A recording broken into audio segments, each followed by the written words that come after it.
नमस्कार, उत्तराखंड की खबरों के साथ हाजिर हूं मैं अनुपम। प्रदेश की हर छोटी बड़ी खबरों को लेकर के सबसे पहले देहरादून से खबर। देहरादून के रजिस्ट्रार ऑफिस में हुए जमीनी दस्तावेजों में छेड़छाड़ मामले का मुख्य आरोपी केपी सिंह को पुलिस ने बी वारंट पर सहारनपुर से पुलिस देहरादून लेकर आई है। साथ ही पुलिस ने आरोपी केपी सिंह से पूछताछ के लिए पुलिस कस्टडी रिमांड मांगी थी, जिस पर सीजेएम देहरादून ने आरोपी की 4 दिनों की पुलिस कस्टडी रिमांड दी है। पुलिस अब मंगलवार से आरोपी से पूछताछ शुरू करेगी। साथ ही आरोपी केपी सिंह को उसके सहारनपुर के ठिकानों पर भी लेकर जाएगी।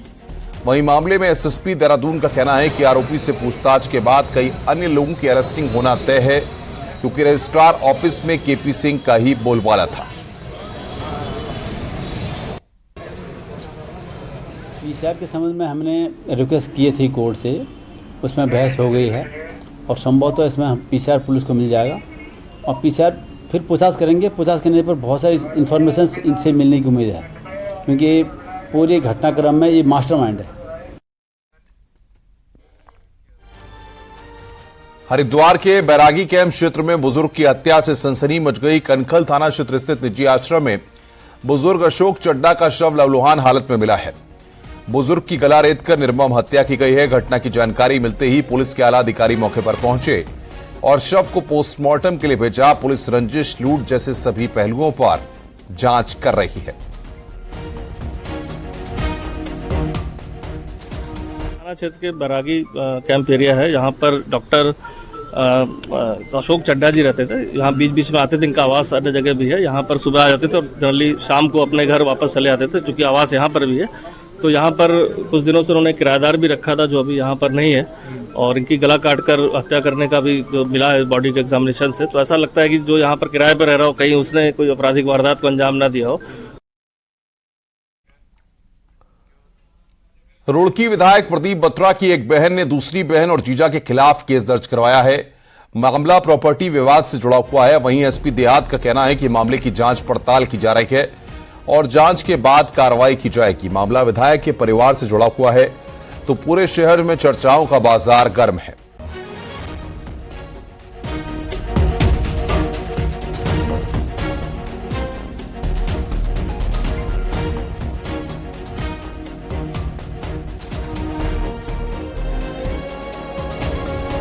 के द्वारा कथित किया गया है कि उनकी बहन और उसके पति के द्वारा उनके भाई के साथ दबाव बनाकर पैसे ऐंठने की कोशिश की जा रही है। इस संबंध में सुसंगत धाराओं में अभियोग पंजीकृत कर अग्रिम विधिक कार्रवाई अमल में लाई जा रही है। रुद्रप्रयाग के सुमाड़ी भरदार का रहने वाला सेना में जवान प्रमोद जगवाड़ पिछले 10 दिन से लापता चल रहा है। प्रमोद चौथी गढ़वाल राइफल में बतौर सिपाही सेवाएं दे रहा था और इन दिनों छुट्टी लेकर घर आया था, लेकिन 30 अगस्त से वो लापता है। परिजनों ने उसकी गुमशुदगी की रिपोर्ट दर्ज करा दी है। फिलहाल प्रमोद का अब तक कुछ भी पता नहीं चल सका है।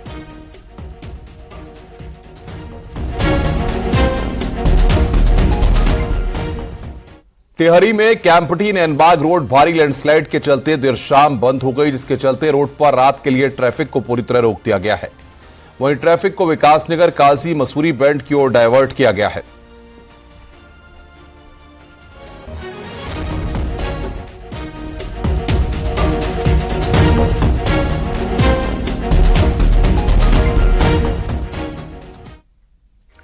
आगे बढ़ते हैं। टिहरी में श्रीनगर रोड पर डेंजर जोन बन गया है, जो खौफ का सबब बना हुआ है। इन सब के बीच में एनएच विभाग और जिला प्रशासन पर अनदेखी के आरोप भी लग रहे हैं। देखिए हमारी रिपोर्ट।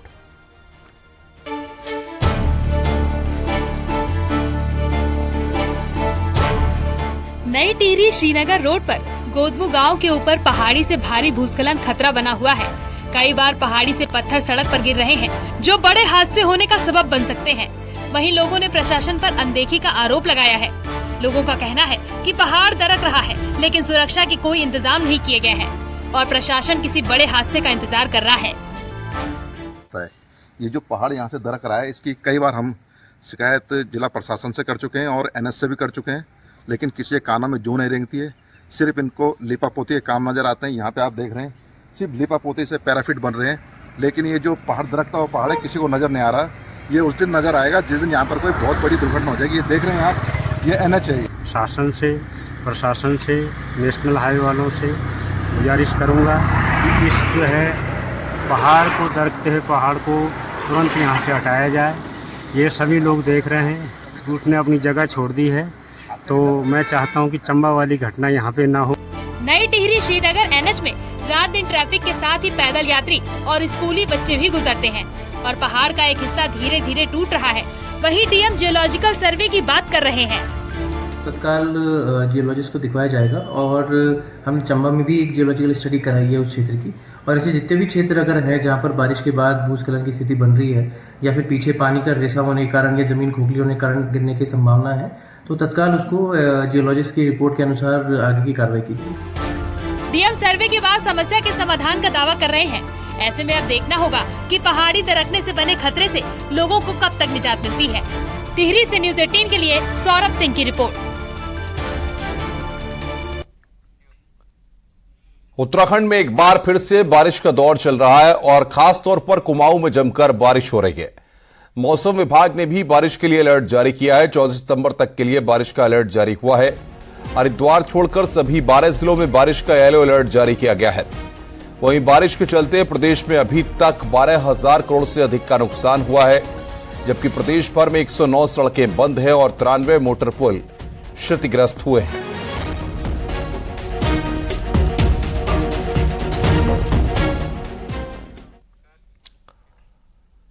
आगे बढ़ते हैं और अब बात डेंगू की। डेंगू के 5 स्ट्रेन में सबसे ज्यादा प्रभावित करने वाला D2 स्ट्रेन ही इस बार विकराल रूप में सामने आ रहा है।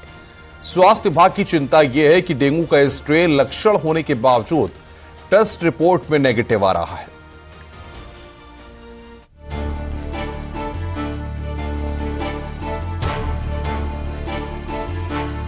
हर 3 साल में मारामारी के तौर पर सामने आने वाला डेंगू इस बार उत्तराखंड में विकराल रूप ले चुका है। रोजाना डेंगू मरीज सामने आ रहे हैं। निजी से लेकर सरकारी अस्पताल में डेंगू के वार्ड फुल हैं। हेल्थ एक्सपर्ट्स का मानना है कि इस बार डेंगू के 5 स्ट्रेन में से D2 स्ट्रेन सबसे घातक रूप में दिख रहा है। कई मरीज ऐसे हैं जिनमें साधारण लक्षण डेंगू के हैं, लेकिन उनकी टेस्ट रिपोर्ट फिर भी नेगेटिव आ रही है। डॉक्टरों का मानना है कि D2 स्ट्रेन इतना एक्टिव है कि 36 घंटे से पहले रिकॉर्ड में नहीं आता है, और जो लोग बुखार आने के तुरंत बाद टेस्ट करवा रहे हैं, उनकी रिपोर्ट ज्यादातर बार नेगेटिव ही आ सकती है। देखिए, 2 चीज़ है। डेंगू का अगर किसी को है तो अगर इसमें ड्यूरेशन के ऊपर बहुत डिपेंड करता है। कई बार क्या होता है, विदिन 24 आवर्स फीवर के अगर कोई टेस्ट कराता है तो चांसेस रहते हैं कि नेगेटिविटी के चांसेस काफ़ी रहते हैं उसके अंदर। पर जैसे अगर आप 36 to 48 आवर्स 2 दिन के बाद में कराए तो उससे पॉजिटिविटी के चांसेस ज़्यादा रहते हैं डेंगू के। 3-4 साल में एक बार डेंगू अपना खतरनाक रूप लेता है, और जो हमारी लैब ने पाया है तो इसमें कि ये D2 इसका स्ट्रेन है जो काफ़ी घातक होता है बाकी और 3 स्ट्रेन के मुकाबले। ऐसे में डॉक्टर्स के सामने भी असमंजस की स्थिति है, क्योंकि टेस्ट रिपोर्ट को देखकर समझ नहीं पा रहे कि मरीज डेंगू का है या फिर वायरल का।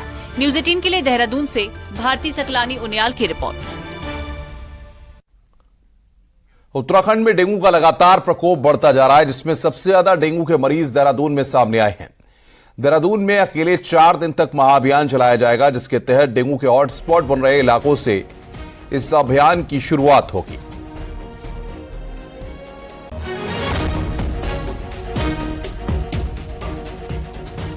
आगे बढ़ते हैं। एशिया का सबसे बड़ा 12 किलोमीटर लंबा वाइल्ड लाइफ कॉरिडोर मार्च 2024 में अस्तित्व में आ जाएगा।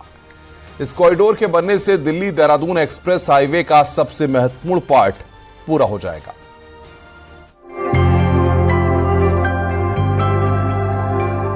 निर्माणाधीन दिल्ली देहरादून एक्सप्रेसवे हाईवे का सबसे महत्वपूर्ण पार्ट है यूपी और उत्तराखंड के बीच बनने वाला 1200 किलोमीटर लंबा वाइल्ड लाइफ कॉरिडोर, जिसके एक ओर राजाजी टाइगर रिजर्व है तो दूसरी ओर यूपी का फॉरेस्ट एरिया है। यूपी के गणेशपुर से उत्तराखंड के डाटकाली तक के 20 किलोमीटर एरिया में 575 पिलर डालकर एलिवेटेड रोड बनाई जा रही है, जिसके नीचे 6 वाइल्ड लाइफ अंडरपास और 2 एलिफेंट अंडरपास बनाए जा रहे हैं। करीब 4 किलोमीटर लंबाई में एलिवेटेड रोड का काम कंप्लीट हो चुका है। NHAI के मुताबिक मार्च 2024 तक एलिवेटेड रोड का काम पूरा हो जाएगा। गणेशपुर से उत्तराखंड बॉर्डर की अगर बात करें तो इसमें करीब 650 पिलर है। ये सबसे चैलेंजिंग पार्ट है इस पूरे परियोजना का, क्योंकि 12 किलोमीटर लंबा एलिवेटेड कॉरिडोर नदी के बीच में बनाया जाना था।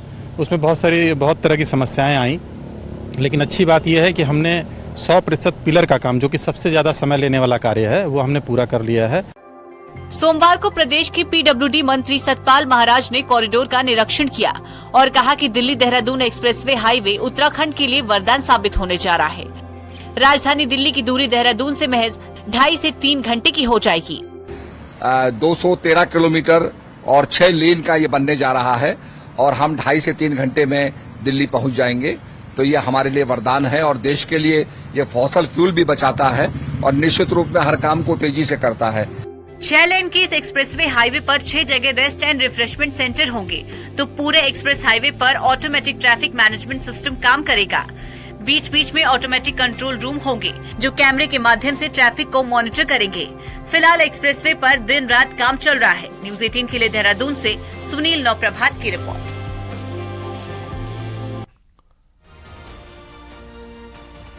आगे बढ़ते हैं। देहरादून नगर निगम ने पीडब्ल्यूडी, जल निगम, जल संस्थान और स्मार्ट सिटी की कार्यदायी संस्था के चालान काटे हैं।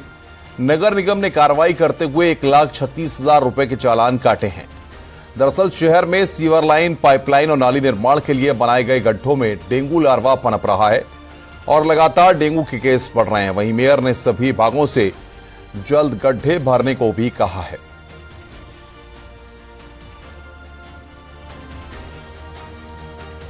जिस विभाग ने जो गड्ढे कर रखे हैं उनको तत्काल भर दीजिए और जब आप दोबारा उसको काम शुरू करेंगे तब उससे क्या है कि हमारा डेंगू पे बहुत जल्दी हम उसको नियंत्रित कर सकते हैं, नियंत्रण पा सकते हैं। आगे बढ़ते हैं। प्रधानमंत्री नरेंद्र मोदी को चुनाव से पहले बीजेपी हरिद्वार लाना चाहती है। हरिद्वार से हिंदुत्व का मैसेज देने के साथ किसानों को भारतीय जनता पार्टी साधना चाहती है, पर कांग्रेस को लगता है कि अब बीजेपी का कोई कार्ड कामयाब नहीं होने वाला। देखिए हमारी ये रिपोर्ट।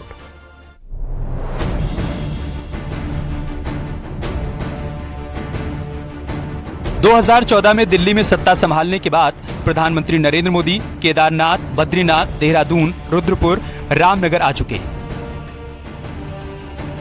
अगले महीने प्रधानमंत्री मोदी दूसरी बार पिथौरागढ़ आने वाले हैं। पर 2024 लोकसभा चुनाव से पहले बीजेपी प्रधानमंत्री नरेंद्र मोदी को एक बार हरिद्वार लाना चाहती है। हिंदुत्व के गढ़ कहे जाने वाले हरिद्वार में गंगा आरती का प्लान है, तो बीजेपी की कोशिश यूपी बॉर्डर से लगे इस जिले में किसानों को साधने की भी है। वजह ये कि सबसे ज्यादा 11 सीटों वाले हरिद्वार में बीजेपी विधानसभा चुनाव में कमजोर पोजीशन में रही। तब 5 विधायक कांग्रेस, 2 विधायक बीएसपी और 1 निर्दलीय विधायक जीता। ऊपर से इस साल बरसात से हुई तबाही ने किसानों को बेहाल कर दिया। यही सब देखते हुए बीजेपी चाहती है कि चुनाव से पहले प्रधानमंत्री नरेंद्र मोदी एक बार हरिद्वार जरूर आएं। क्षेत्र भी है तो मुझे बताते हो कि प्रधानमंत्री जी बहुत जल्दी हमारे पिथौरागढ़ जनपद के सीमांत क्षेत्र में आने वाले हैं। नारायण आश्रम है, उसमें उनका आगमन होगा। जब कोई भी राष्ट्रीय नेतृत्व पहुंचता है तो स्वाभाविक रूप से राज्य को उससे कुछ न कुछ लाभ होता है। तो दोनों विषयों के आधार पर प्रधानमंत्री जी का हम स्वागत करने की तैयारी में है। बीजेपी के लिए सबसे बड़ी चुनौती फिलहाल 5 लोकसभा सीट जीतना है और इसके लिए बीजेपी हर दांव चलने को तैयार है। वहीं बागेश्वर में हार के बावजूद कांग्रेस का कॉन्फिडेंस बढ़ा हुआ है। कांग्रेस की माने तो हरिद्वार में किसानों को समझाने के लिए बीजेपी चाहे जो भी कुछ कर ले, किसान कांग्रेस के हाथ से छिटकने वाले नहीं हो सकता, क्योंकि कांग्रेस के समय में जब आपदा आई थी और इतनी भीषण नहीं थी, तब 15 से 16 हजार रुपया लोगों को मुआवजा दिया गया था।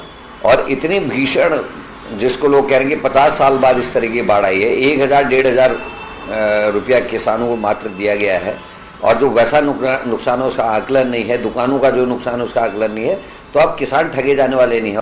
बीजेपी के लिए इस वक्त हरिद्वार अहम सीट बन गई है।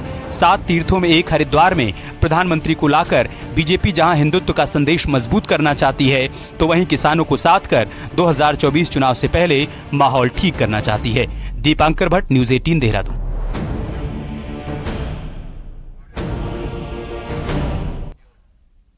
और आइए अब देखते हैं पहाड़ की 10 बड़ी खबरें पहाड़ टॉप 10 में। हरिद्वार में पुलिस ने वाहन चोर गिरोह के 3 सदस्यों को पकड़ा है। तीनों आरोपी युवक लक्सर क्षेत्र के बिक्कमपुर गांव के रहने वाले हैं। देहरादून में आपसी विवाद में चचेरे भाई ने दूसरे पर हमला कर घायल कर दिया, जिसके बाद आरोपी ने खुद भी फांसी लगाकर आत्महत्या कर ली।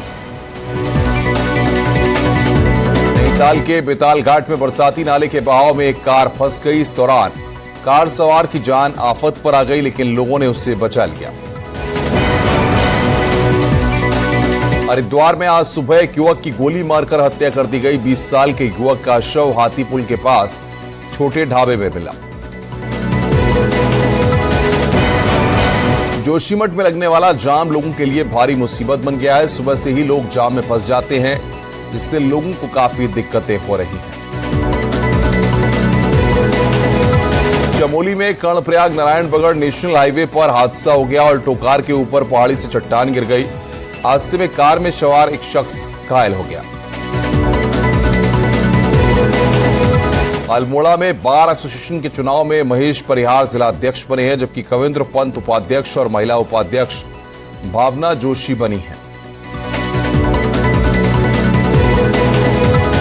राष्ट्रीय लोकदल भी अब हरिद्वार में अपनी जमीन तलाशने में जुट गई है। सोमवार को आरएलडी के प्रदेश अध्यक्ष ने देवेंद्र टेकौला को युवा प्रदेश अध्यक्ष की जिम्मेदारी सौंपी है। हरिद्वार में डेंगू के बढ़ते मामलों के चलते आज डीएम ने 5 स्प्रे टैंक, 10 फॉगिंग मशीन और डेंगू से बचाव के अन्य उपकरणों वाले वाहनों को रवाना किया। उत्तर प्रदेश की जुडिशियल सेवा में सिलेक्ट होने वाले टनकपुर के प्रज्वल अग्रवाल का सोमवार को सम्मान किया गया। प्रज्वल ने जुडिशियल सेवाओं में सिलेक्शन के लिए टिप्स दिए। रुक रहे हैं यहां पर एक ब्रेक के लिए। ब्रेक के बाद खबरों का सिलसिला लगातार जारी है।